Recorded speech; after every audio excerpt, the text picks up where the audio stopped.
صبر کا مطلب دراصل کیا ہے؟ روک لگانا. ٹھیک ہے, اسٹاپ کر دینا کسی چیز سے, اسٹاپ کرنا. ٹھیک ہے. کس چیز کو؟ جو رد عمل کسی موقع پر انسان کے اندر ابھرا ہے. مثلاً صدمے کا موقع ہے, ٹھیک ہے, غم پہنچا ہے. اب غم کی صورت میں انسان کیا کرے؟ گھبراہٹ ہے, زبان بولنے کو بےتاب ہے, آنسو بہنے کو بےتاب ہے, انسان جو ہے وہ اپنے اعضاء سے بہت کچھ کرنے کو بےتاب ہے. ظاہر ہے انسان کو کبھی مشقت ہوتی ہے, مصیبت آتی ہے تو وہ فریاد بھی کرتا ہے. ایسے ہی. تو جو ایسے موقع پر اپنے آپ کو جزا فضا سے روک لیتا ہے تو یہ صبر ہے.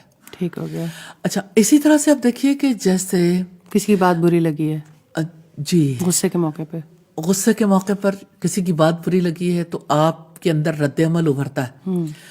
تو جب آپ رد عمل ابھرتا ہے تو آپ کا جی چاہتا ہے کہ میں, یعنی مجھے کسی نے کہا تو میں اس سے بھی بڑھ کے جواب دوں. وہ جیسے انور مسعود کہتا ہے کہ ساس بہو کے بارے میں کہ تو جیڑی بھی گل کرنی ہے وہ ڈاڈی تتی کرنی ہے, تیرے ورگی نو میں کی آکھاں تو ایک دیاں چھتی کرنی ہے. بالکل. تو جو غصہ ہوتا ہے نا اس میں انسان کیا کرتا ہے؟ روک نہیں لگاتا. اپنے آپ کو سمجھتا ہے کہ جو میرے اندر آ گیا اب اس کے اظہار کرنے کا مجھے پورا رائٹ ہے. اور بچوں میں, خیر ہم بڑوں میں بھی ہیں, اپنی بھی بات کریں, لیکن بچوں میں یہ چیز بہت زیادہ ہوتی ہے کہ وہ بدلے کی نفسیات میں چلے جاتے ہیں کہ ہم نے تو بدلہ لینا ہے, کیونکہ شاید مضبوط ہونے کی نشانی بھی ہے. کوئی ہمیں کچھ کہہ کے جائے ہی کیسے.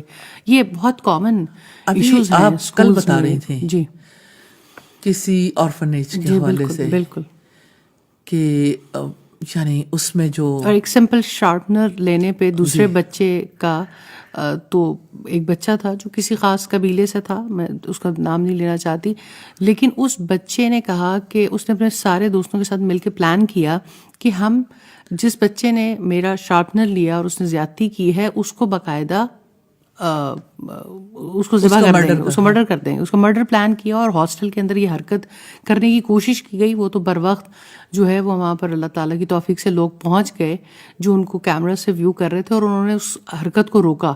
تو انہوں نے کہا یہ تو ہمارے ساتھ یہ کیا گیا, تو اینگر ہے کہ اس میں ہمارے ساتھ زیادتی کیا, ہمارا حق بنتا ہے کہ ہم یہ, تو یہ اینگر ہے. اور اگر آپ اپنی پوری قوم میں دیکھیں تو یہ اینگر اسی طرح ایگریویٹ کرتا چلا سڑکوں پہ عام نظر آتا ہے. یعنی آپ گاڑی لے کے نکلیں, اگر ساتھ سے کوئی زور سے گزر گیا تو آپ ری ایکشن شو کر رہے ہیں.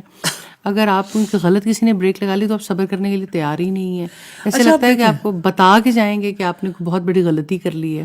اچھا, جس قوم میں پہلے, یعنی میں یہ نہیں کہتی کہ ہم کو بہت آرگنائزڈ قوم ہے یا نہیں ہے, لیکن دیکھیں آپ ٹریفک سگنلز ہے نا, تو ٹریفک سگنلز کے لیے یہ قوم کانشیس ہے. اچھا, سیکھ لیا